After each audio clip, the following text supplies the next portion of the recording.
बहुत ही घोर कलयुग का समय है और ये समय ऐसा समय जिसमें बचाव होता है तो सिर्फ अल्लाह वाहिगुरु के नाम से। इंसान की मन इंद्रियां इतने फैलाव पे हो गई हैं कि उनके सामने गुरुमुखता इंसानियत टिकती ही नहीं। टिकती उनकी है, वो इंसानियत पे कायम रहते हैं, वही मानवता को कायम रखते भी हैं जो सेवा और सुमरन करते हैं। सुमरन करने के लिए कोई अलग से जगह नहीं चाहिए। आप अपने घर में परिवार में रहते हुए आराम से सुमरन कर सकते हैं। बोल के करें, अंदर ही अंदर करें, जिभा से करें, ख्यालों से करें।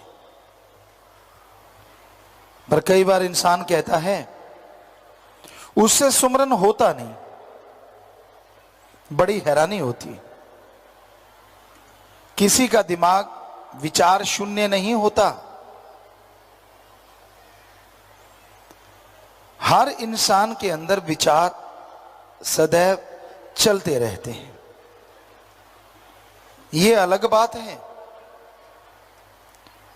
ज्यादातर लोगों के अंदर गलत विचार चलते हैं और कम अच्छे विचार चलते हैं। कम लोग ही होते हैं जिनके अंदर अच्छे विचार ज्यादा चलते हों और बुरे कम चलते हों। अगर ऐसा है तो वो भक्ति करता है, अगर ऐसा है तो वो सुमरन का पक्का है या सेवा करता है या दृढ़ यकीन है मालिक पे। इस वजह से तो पॉसिबल है कि बुरे विचार अंदर कम चले। अदरवाइज मन ये नफस शैतान बेलगाम घोड़े की तरह कहें या और रॉकेट की तरह कहें, क्या नाम दें इसको। आज के आधुनिक युग में बच्चे यही समझेंगे शायद कि आमतौर पे कहा जाता है ये गाड़ी 0 से 5 सेकंड में, 7 सेकंड में 100 पे जा सकती है। और मन की सुई 100 से शुरू होती है, उसकी 0 है ही नहीं। उसका पहले ही जब स्पीडोमीटर पे पैर रखता है तो 100 पहले ही आया होता है। अब जरा सोचिए, उतने सेकंड में तो वो हजारों किलोमीटर की स्पीड पे चला जाता है। यानी आपके विचार आपको पता ही नहीं चलता कब आसमान पे पहुंच जाते हैं और कब पाताल में चले जाते हैं। कभी तो आपको दिखाएगा वाह तू ही आदमी है यार, बाकी तो कोई है ही नहीं, और कभी दिखाएगा तू तो मुर्दा है। हल्लाशेरी देता है मन इंसान को, वाह वाह तू ये कर दे, कोई जगह मिल जाए, कोई बात हो, कोई ये हो वो हो, बस फिर मन पंपिंग पंपिंग खूब पंप देता है। और आदमी कहता है मेरे जैसा तो बंदा पैदा ही नहीं हुआ। तो ये मन जालिम से लड़ना ही भक्ति है इस कलयुग में। आप दिखते कुछ और हो, अंदर प्रोग्राम कुछ और चल रहा होता है। यानी दुकान का लेवल जो लगा हुआ है और उसके अंदर सामान कुछ और ही रखा हुआ है। होता है ना ऐसा, कई बार कई दुकानों पे होता है, वो स्पेशल ग्राहक को ही देते हैं वो वाला सामान। आम ग्राहक तो जो पड़ा होता है उसी को देख के सामान ले जाते हैं। है तो पशु वाली बात, इंसान को तो एक बार में हट जाना चाहिए ना। पर जो करते ही चला जाए और परवाह ना करे और एक्सप्रेशन ऐसे दे कि भाई मैं कुछ करता ही नहीं, मैं तो बिल्कुल सही हूं। पात्र भी तो चाहिए, उसको झेलने वाला भी तो चाहिए, लेने वाला भी तो चाहिए। दया में रहमत तो मूसलाधार दिन रात बरसती है। अरे अमृत की तो बरसात हो रही है, पर आपका घड़ा ही औंधा पड़ा है तो अमृत क्या करेगा। उल्टे घड़े में एक बूंद नहीं जाती है अमृत की। सो मन की उल्टी सोचों में जो उलझे रहते हैं, जो मनमते चला करते हैं, सब कुछ पाके भी उन्हें उसका एहसास नहीं होता, और जो मन से लड़ते हैं थोड़ा सा पाके भी बहुत बड़े एहसास का हासिल कर लेते हैं और खुशियों से लवरेज रहते हैं। इस दुनिया में कोई तन में खोया है तो कोई मन में खोया है, कोई क्रोध में खोया है तो कोई धन में खोया है, कोई पुरुष में खोया है तो कोई औरत में खोया है। ये सब माया का मक्कड़ जाल है जो उसने ऐसा बनाया है, कोई माई का लाल राम नाम के बिना इससे ना निकल पाया है। ऐसा काल ने फंसाया है पर सदगुरु लेने आया है।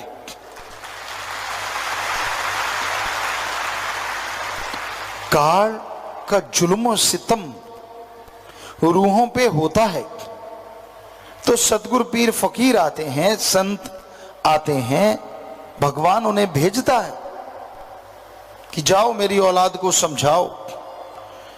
पर जब औलाद ही सारा दिन पकने वाले दूध की तरह कड़कड़ के लाल हो जाए, ये समझने लग जाए कि मैं तो अपने सतगुरु को अल्लाह राम को ही बुद्धू बना सकता हूं, तो समझो उसका बुरा समय आने वाला है।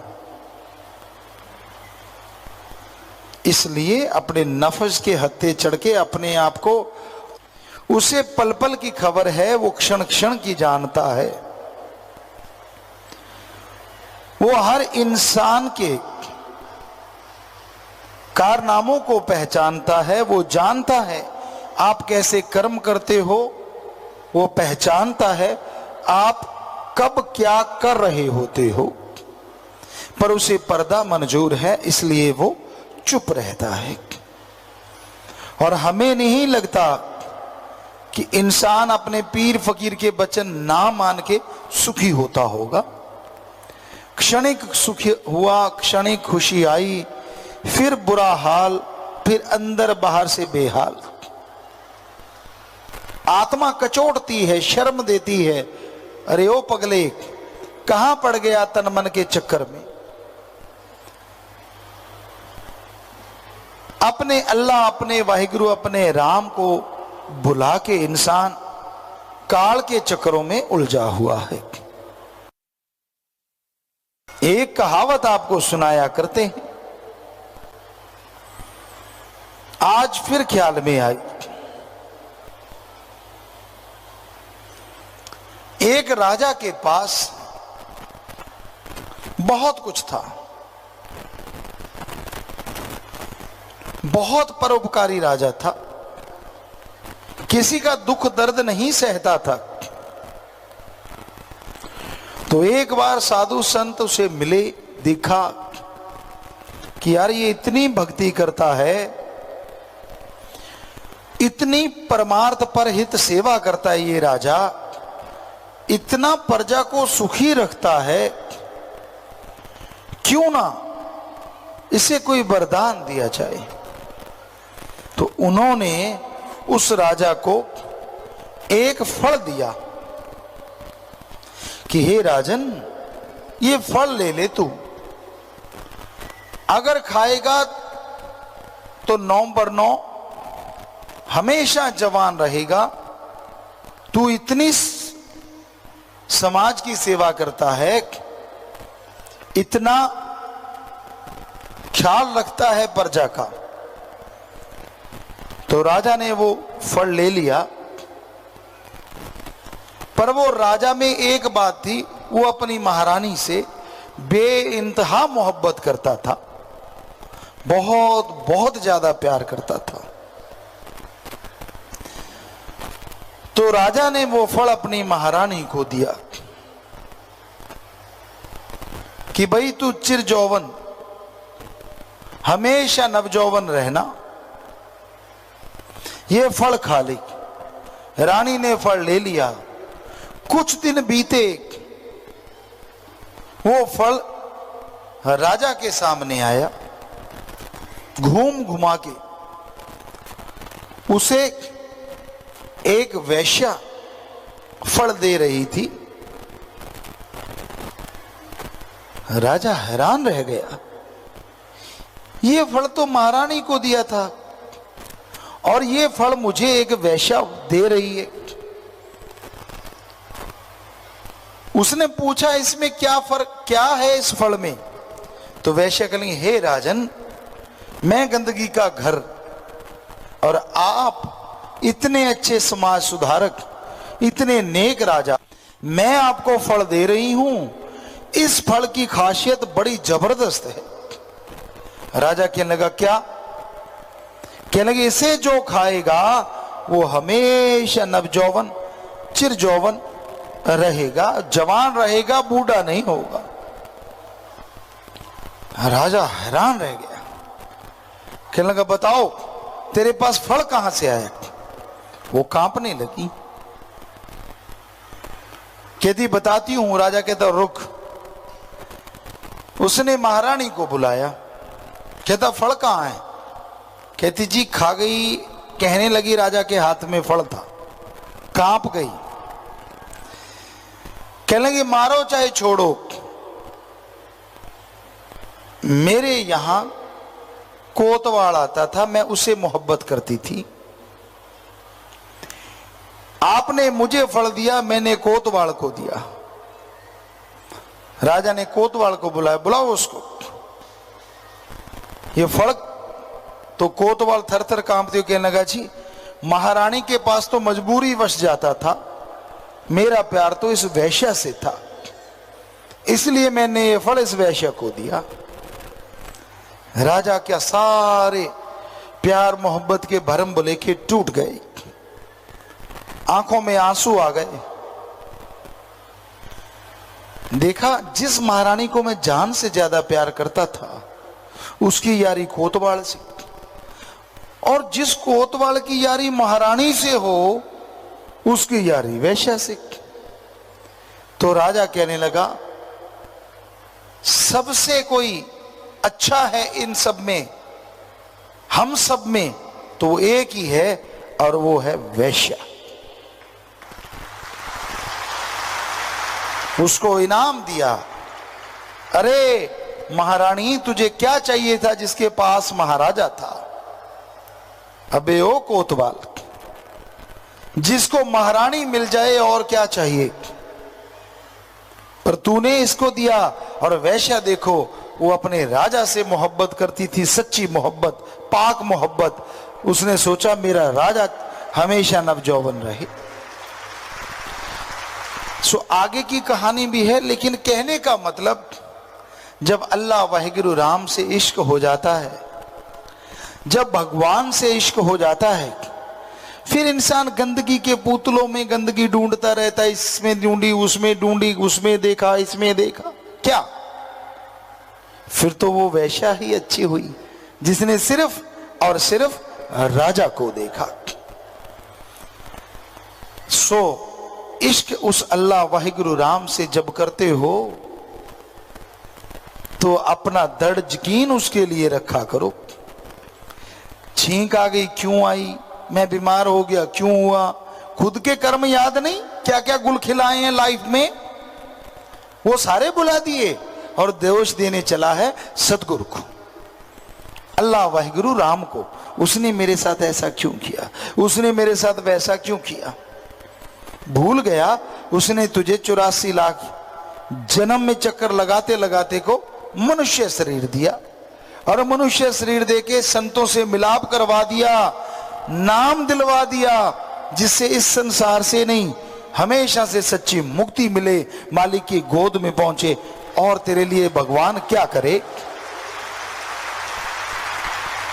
गंदगी के पुतले को बिना देखे बिना सोचे उसने राम नाम से जोड़ के, अल्लाह वाहिगुरु से जोड़ के अपना बना लिया। क्या तेरे में ऐसा कोई कर्म था जो तू उसका हो गया? कभी लाइफ में सोचा है? कभी ध्यान दिया है?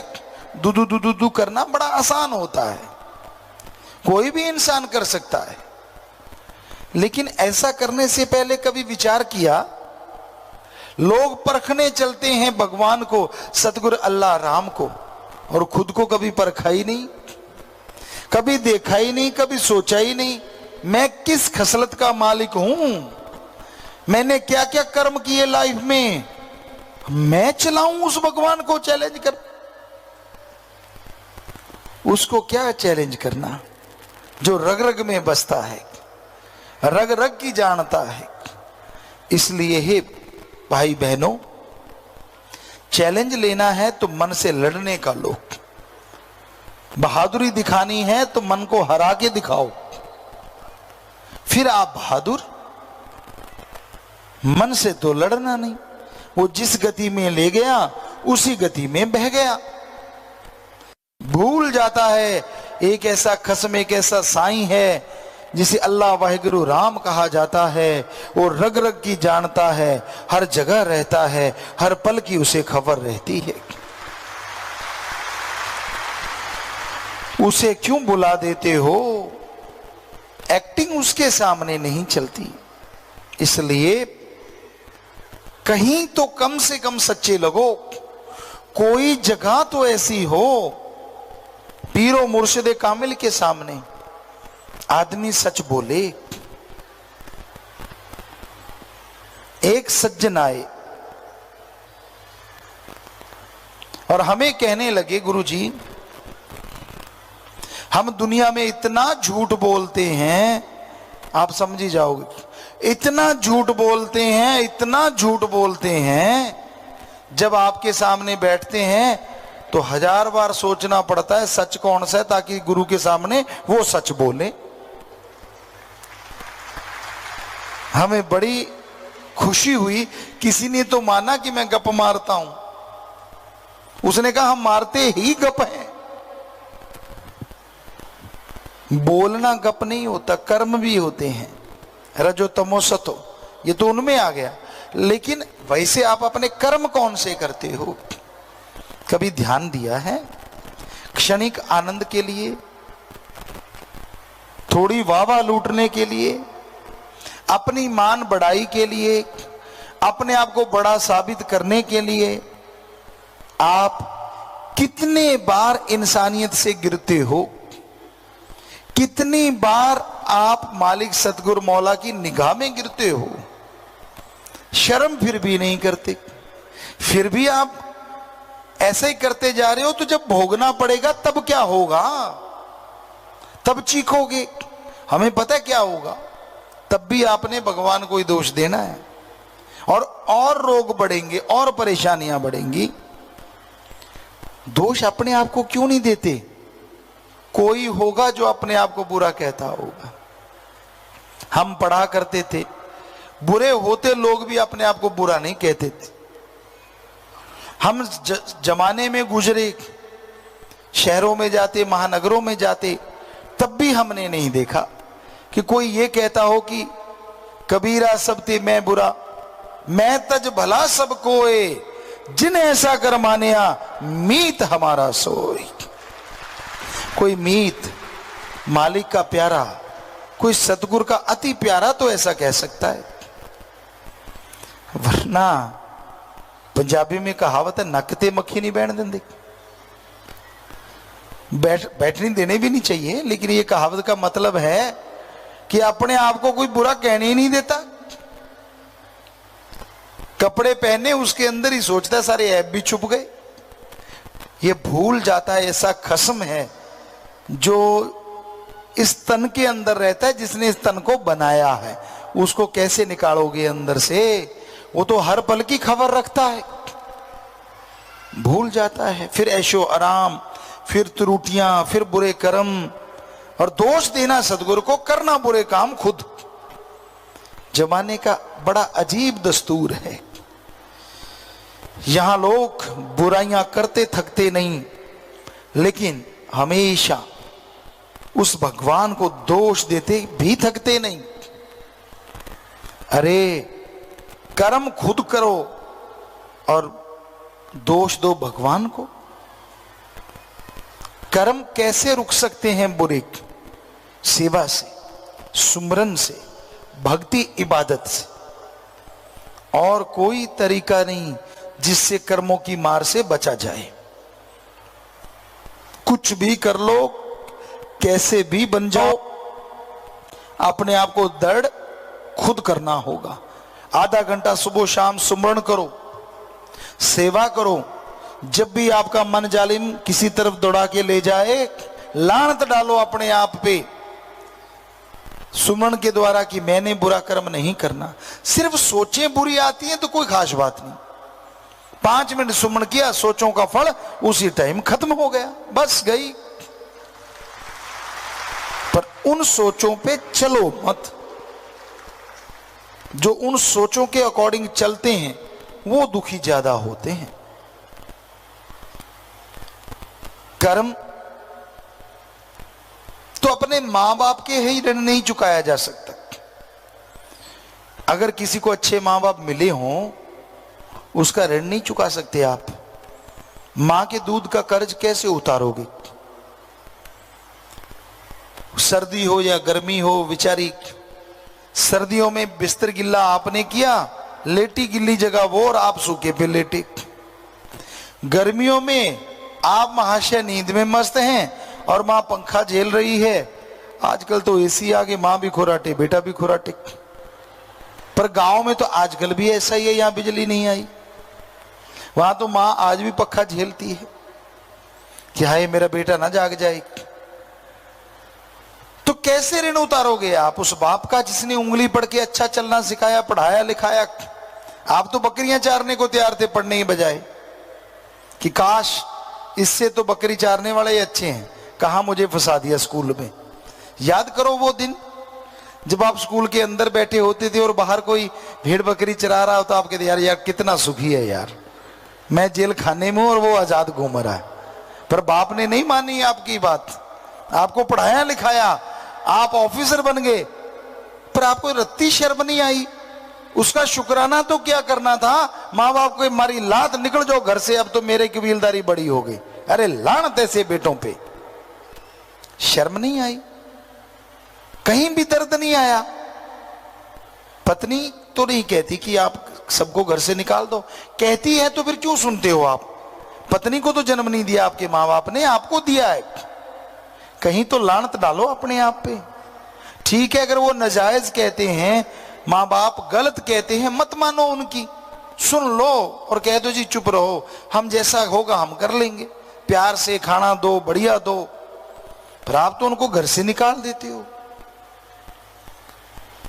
वो नंगे हैं या कपड़े पहने हैं, वो खाते हैं कि नहीं खाते, आपको शर्म नहीं आती? आप जब छोटे से थे, जरा सी भूख लगती थी, मां दौड़ी चली जाती थी। आप कोई भी खाने की चीज मांगते थे, बाप का पुरजोर कोशिश होती थी वो लाके दे, वो नहीं तो उससे कोई छोटी चीज ला देते थे। सबके माँ बाप तो बुरे नहीं होंगे, अच्छे तो होंगे ही ना। पर आपने उनसे क्या अच्छा व्यवहार किया? किया तो शाबाश, रण उतर गया। अगर नहीं किया तो लानत आप पे, आपके माँ बाप पे नहीं। अगला कहता है यार कैसी औलाद जन्मी? औलाद तो आदमी बढ़िया ही जन्मता है, वो जैसे संग सोहबत में गया, उसका रंग जैसा उसने अपना लिया, वो वैसा बन जाता है। तो इसलिए हमेशा से ध्यान रखो अपने माँ बाप का, और माँ बाप को भी चाहिए वो बच्चों के कार्य में ज्यादा दखल ना दे। एक बार शायद हंसने वाली बात किसी ने सुनाई थी बच्चों ने, कि बेटा कह रहा था मैं पानी लगाने जा रहा हूं, वो कहता ये फावड़ा नहीं वो फावड़ा ले जा। कहता तू चुप हो जा। कहता मैं कब बोला? जाने लगा, कहता ओए जुत्ती को पहनी है चप्पल पहन जा। कहता मैंने कहा ना चुप हो जा। कहता मैं नहीं बोलता। फिर जाने लगा, कहता ओए तूने कब कुर्ता ये क्यों पहना है वो पहन जा। तो वो कहने का मतलब बिना वजह टांग अड़ाना। एक तो बुजुर्ग अवस्था में वैसे टांगे कमजोर हो जाती,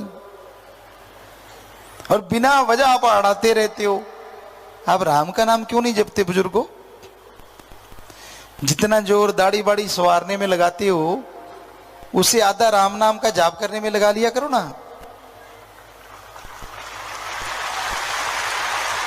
हम नहीं कहते कि दाढ़ी ना सवारो, जितनी मर्जी सवारो, फिक्सो विक्सो जो मर्जी लगाओ, हमें कोई चक्कर नहीं।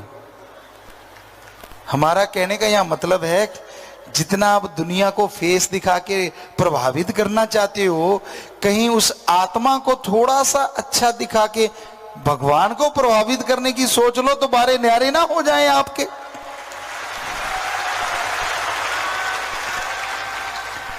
पर कई ऐसे होते हैं, कहते यार तजर्बा ही अब आया है, पहले तो पता ही नहीं चला, जवानी तो नदानी में चली गई, अधेड़ अवस्था में बच्चे पालते रहे, अब थोड़े से सुरखरू हुए हैं, अब मतलब थोड़े से खाली से हुए हैं, अब मजा लेंगे जिंदगी का।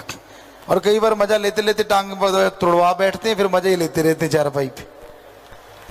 सो कहने का मतलब, कभी तो रिटायरमेंट ले लो गृहस्थ जिंदगी से, जन्म से लेके मरने तक गृहस्थ में डूबे रहोगे क्या?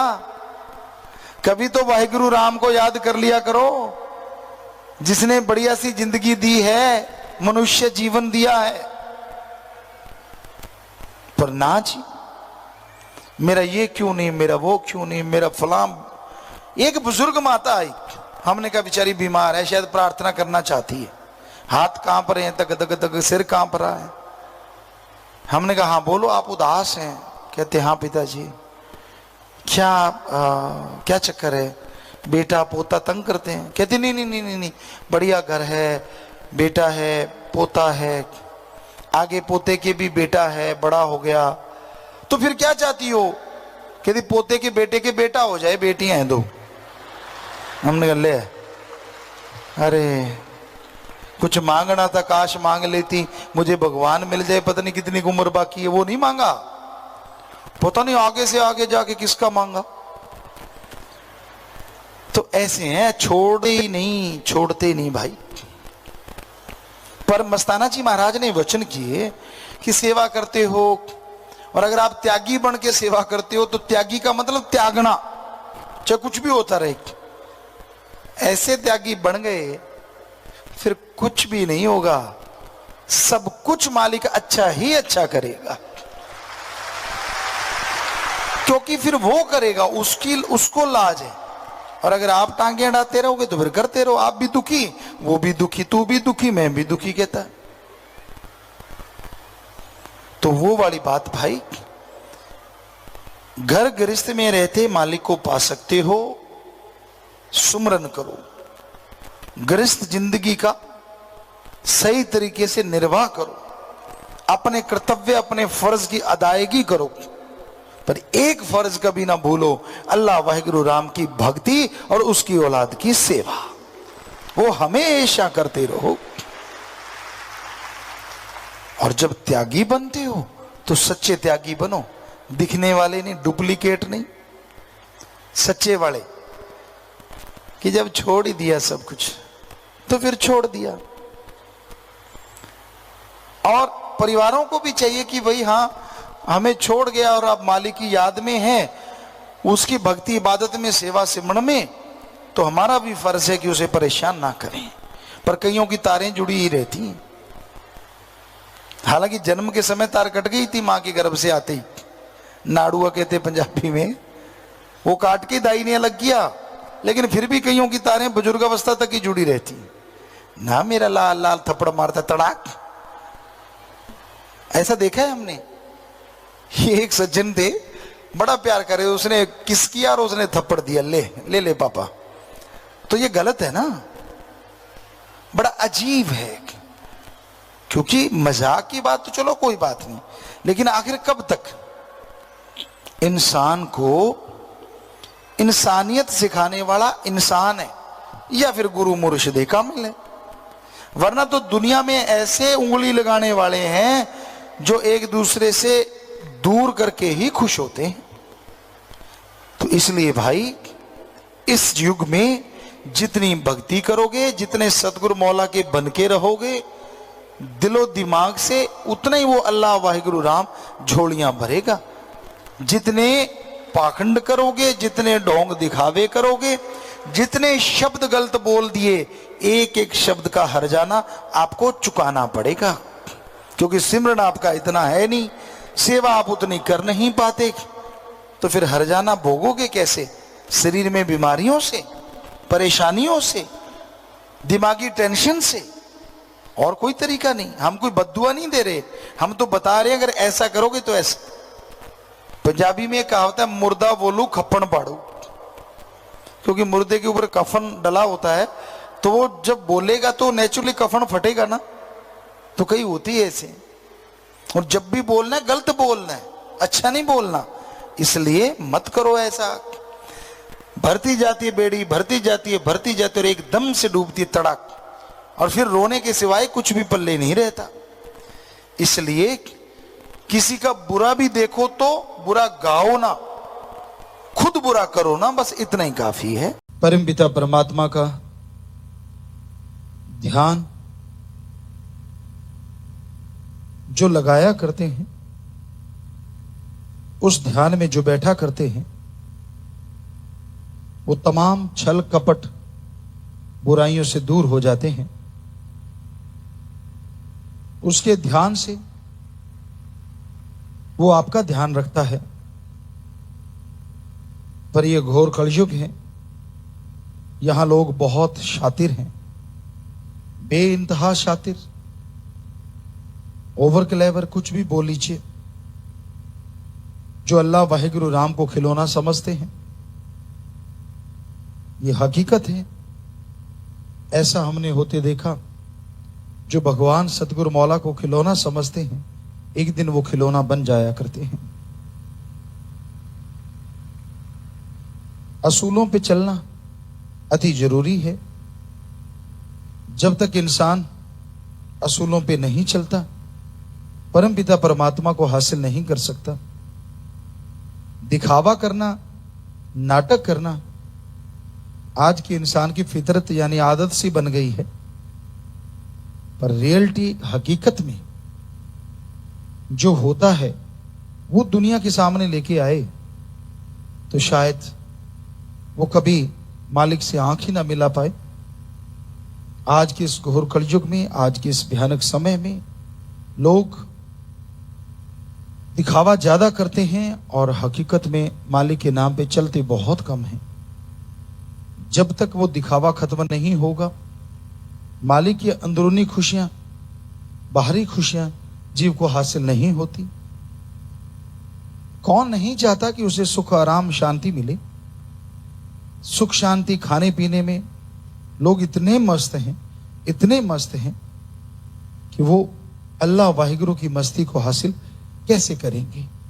उदाहरण के तौर पे, एक मटके में चाहे गंदा पानी क्यों ना भरा हो, पर है तो वो भरा, उसमें अमृत, आबो हयात कहां से आएगा। सो जो विषय विकार, काम वासना, क्रोध, लोभ, मोह, अहंकार, मन माया, खान पीन में मस्त हैं, उनके अंदर अल्लाह वाहिगुरु के प्यार मोहब्बत का वो अमृत, आबो हयात कहां से आएगा। क्योंकि वो बर्तन तो गंदे पानी से लबालब भर चुका है।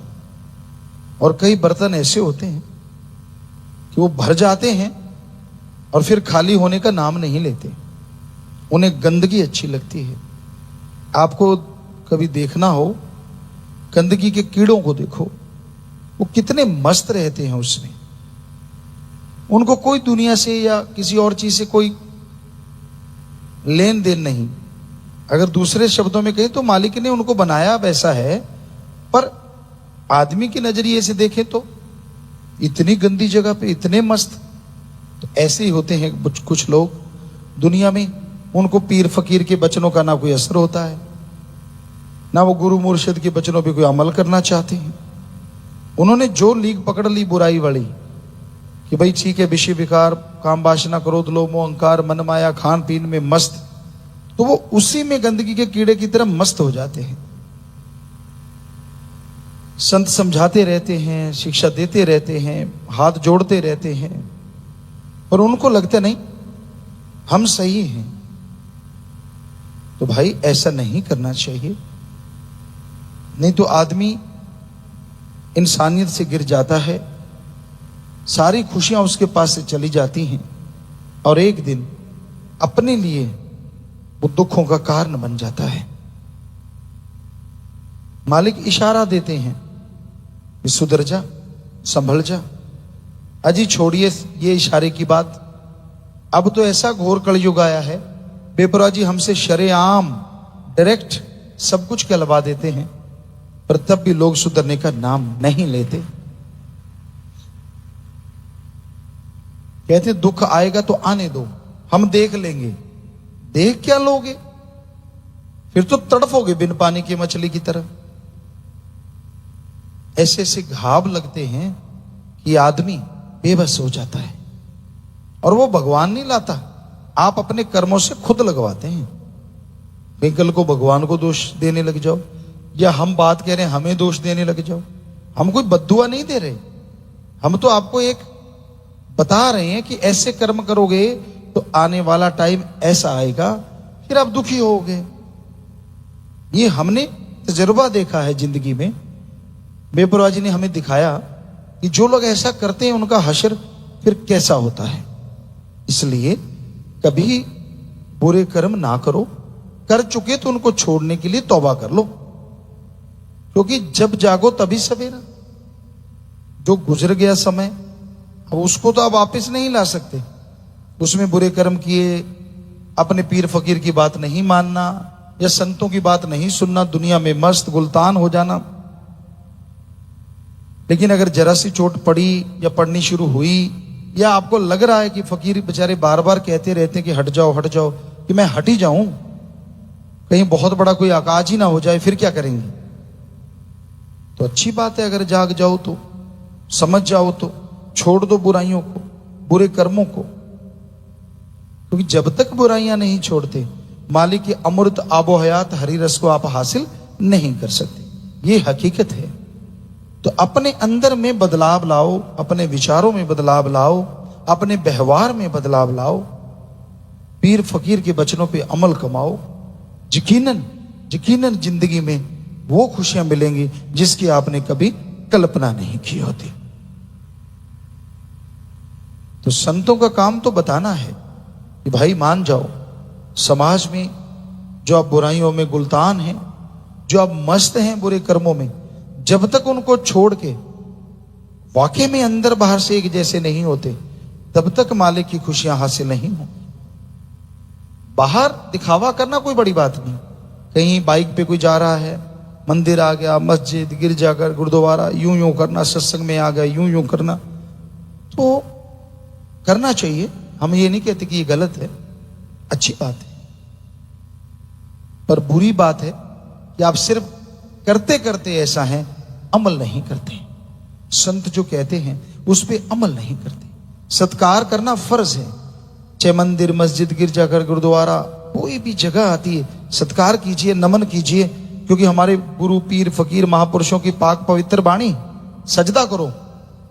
लेकिन मजा तब है जब उस बाणी या गुरु पीर फकीर के वचनों पे चलना शुरू कर दो, फिर सब कुछ मिलेगा। सिर्फ ऐसा करने से सब कुछ नहीं मिलता। सत्कार होना अच्छी बात है, क्योंकि उसके बिना तो भक्ति का भाव ही पैदा नहीं होता।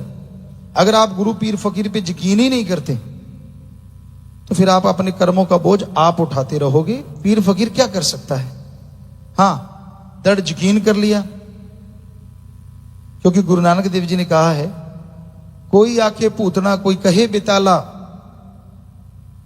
कि कोई मुझे कहता है कि ये तो भूत है, कोई बेताला कहता है कि बेताल है, कोई आखे आदमी नानक बेचारा, कोई कहता है यार आम आदमी है। गुरु नानक देव जी कह रहे हैं हमें क्या क्या सुनना पड़ता है। कोई आखे पूतना, ये पता नहीं कहां प्रकट हो जाता है, ये तो भूत है, यहां मर्जी प्रकट हो जाता है। कोई कहे बेताला, ये तो शमशानों में बैठा रहता है, कभी किधर चला जाता है। कोई आखे आदमी, कोई कहते यार नहीं नहीं ये भी आदमी है। और पर नानक बेचारा, नानक का तो कोई नहीं, वो वाहिगुरु राम है, और जिसका वाहिगुरु राम है वो भी गुरु नानक जी कहते हमारा मित्र है। तो मतलब जैसा आप फकीर को समझते हैं वो वैसा ही बन जाता है, मालिक उसको वैसा ही फल देता है। अगर आपको लगा आदमी तो आदमी, लगा कि भाई आप कुछ और कहीं जादूगर है, ये है वो है फला है, वैसे आपकी जैसी भावना। कोई कहे गुरु पीर फकीर है, यार इसने हमसे क्या लेना है, जो इतना समझाता रहता और बदले में लेता भी कुछ नहीं, तो वो उस तरह से, कोई कहते नहीं ये तो वो मालिक नजर आता है, क्योंकि हमें आप सब में आता है तो आपको हम में आ गया, तो ये कोई बड़ी बात नहीं होती। तो कोई उस रूप में देखता है, तो जैसा जिसकी भावना, राम जो रोके बैठ के राम देख रहा है कि आपके अंदर क्या क्या चल रहा है, वो आपके विचारों को जानता है। बाहर वाली मूर्ति नहीं, बाहर वाले तो फिर रोबोट को ट्रेन करके भगवान को लूटा जा सकता है, क्योंकि रोबोट सारा दिन ही ऐसे करता रहेगा और 2 साल तक करता रहेगा, 10 साल तक करता रहेगा। इसका मतलब भगवान आ गया, क्योंकि उसमें फीड कर दो कि उसने इतने सेकंड के बाद झुकना ही है और इतने सेकंड के बाद उठना, पारे वाले जीव की तरह आपको सुनाया करते, तो फिर तो बस, फिर तो भगवान जी रॉबर्ट को मिल जाएंगे। तो इसलिए ज्यादा ओवर क्लेवर मत बनिए, समझदार बन जाओ। पीर फकीर बार बार समझाते रहते हैं, वचन मान लो, वचन मान लो। वचन माने की गति कहीं ना जाए, ना माने पीछे पछताए, फिर पश्चाताप के अलावा कुछ रहता नहीं। इसलिए मानो। हम तो हाथ जोड़ के कह रहे हैं आपके भले की कहूं। बेपरा जी ने एक शेर लिखे हैं, कभी सत्संग में अगर ख्याल में आगे तो आपको सुनाएंगे। मान जा मेरी बात तेरे भले की कहूं, जपले राम का नाम तेरे भले की कहूं, सत्संग में आ जा तेरे भले की कहूं। तो वो शेर उन्होंने अपने एक पर्सनल बुक बेपरवाह जी की हमारे पास, तो उसमें वो शेर लिखे हुए हैं। तो वो सारे शेर हैं बहुत सुंदर, कुछ शेर जैसे 15-20 ऐसे, फिर उसमें लिखा हुआ भी है। तो वाकई बेपरवाह जी तो भले की खिलवाते हैं, किसी का बुरा नहीं करते। आपको बुरी लग रही है तो आपके कर्मों की वजह से, क्योंकि आप ऐसे कर्म करते होंगे, वरना तो आपको अच्छा लगना चाहिए कि आप तो सुधरने के लिए फकीर कहता है। तो भाई हमारी तो प्रार्थना है, इल्तिजा है, मानना ना मानना आप मर्जी के मालिक हैं जी। गुलाम कौन है किसी का? जो राम के गुलाम हो जाते हैं वो बादशाहत को की तरफ देखते नहीं, ठोकर मारना दूर की बात, वो देखते ही नहीं उधर, क्योंकि वो दोनों जहां के बादशाह के गुलाम हो जाते हैं, अल्लाह वाहिगुरु राम के।